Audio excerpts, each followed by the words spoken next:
Mana bu ziytli choyimiz hozirda hammani qiynab kelayotgan qabziyat, ortiqcha vazn, jigarda yog' bosishlari oshqozon ichakka juda ham zo'r. Mana buni ichki holatini ko'rsatib beraman.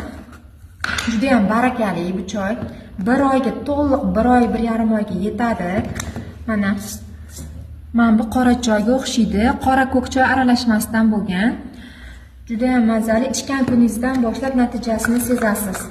Ortiqcha vazn, jigar yog' bosganda ichadiganga tavsiya qiladigan mana bitta kofemiz bor. Mana bu finjon qora achchiq kofe, achchiq yaxshi ko'radiganga miyani charxlab beradi. Xuddi mana shunaqa paketchalarda bo'ladi. 2 mahaldan ochiq qoringa ichasiz. Ichgan kuningizdan boshlab kayfiyatingiz ko'tariladi. Ichagingizdagi shlaklar ketadi. Effektini 3 kunda sezasiz. Mana bu sizga tavsiya qilardim. Ikkalovini 3 kunda 5 kilo vez tashlagan insonlarimiz bor. Natijalar a'lo darajada. Mana